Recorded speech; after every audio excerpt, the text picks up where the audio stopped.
বিশ্ব পেৰা athletics grand পিক্সত উজলিল Assam সন্তান T44 পুৰুষৰ 100 মিটাৰত আবাবিল আলীৰ ৰূপজয় অসম পেৰালিম্পিক সন্থাৰ শুভেচ্ছা যোৱা 11 মাৰ্চৰ পৰা নতুন দিল্লীত অনুষ্ঠিত হৈছে বিশ্ব পেৰা এথলেটিক্স গ্ৰেণ্ড পিক্স 2025 বিশ্বৰ 20খন দেশে অংশগ্ৰহণ কৰা এই গ্ৰেণ্ড পিক্সত সমাৱেশ ঘটিছে প্ৰায় 3 শতাধিক পেৰা এথলেটিক্স খেলুৱৈৰ ভাল লগা খবৰটো হ'ল যে প্ৰায় 62 গৰাকী পেৰা খেলুৱৈয়ে প্ৰতিনিধিত্ব কৰা ভাৰতীয় দলৰ অন্যতম সদস্য আছিল অসম সন্তান আবাবিল আলী T44 পুৰুষৰ 100 মিটাৰত প্ৰতিনিধিত্ব কৰি আবাবিলে ভাৰতক উপহাৰ দিলে এটা ৰূপৰ পদক ইয়াৰ লগে লগে বিশ্ব পেৰা এথলেটিক্স গ্ৰেণ্ড পিক্সলৈ বাছনি লাভ কৰা তথা পদক জয় কৰা প্ৰথম গৰাকী অসমৰ পেৰা খেলুৱৈ ৰূপে পৰিগণিত হ'ল আবাবিল আলী খেলুৱৈগৰাকীৰ এই সাফল্যত আনন্দিত হৈ পৰিছে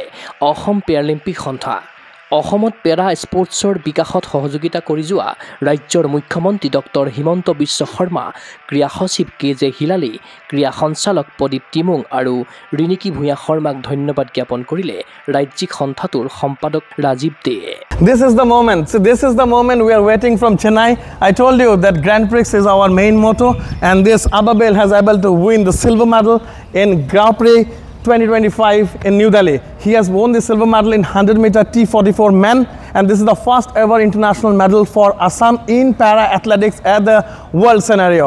So we are very happy, and I congratulate Ababil from here and say this is not the medal of Ababil, this is also the medal for the entire Assam. And from here I would like to thank our Honorable Chief Minister Dr. Himanta Biswa Sharma sir for supporting the para sports in Assam. Riniki Bhuya ma'am for constantly supporting for the development of Paralympic sports in Assam. And I would also like to thank our Secretary Sports, Kausal Jamil Hilary sir for supporting para sports in Assam, and the Pradeep Timung sir, the Director of Sports and Youth Welfare Government of Assam, who is always ready to support para sports for the development. He provides us the facility to train. He provides us the facility to train at High Performance Training Center in Guwahati, and this is the result of that outcome. And from here, I would also like to thank each and every member of Paralympic Association of Assam, the coaches, support staff, executive members, and all the members of Paralympic Association of Assam, because this is the medal of hard work of entire member of Paralympic Association of Assam and Ababil Ali's dedication. So this is the joyous moment for Assam to celebrate, and this is the medal dedicated to entire Assam. So Ababil, how you are feeling with this medal? Good, very good. So Ababil is feeling very good, and he do not have a word to express, and we are also very excited. We also do not have a word to express. We are also feeling very great because this is the first ever medal that Assam para athlete has won in the World Para Athletics Grand Prix 2025 at New Delhi. So from New Delhi, once again I would like to congratulate Ababil Ali, and he also have one more long jump event in T44 today evening.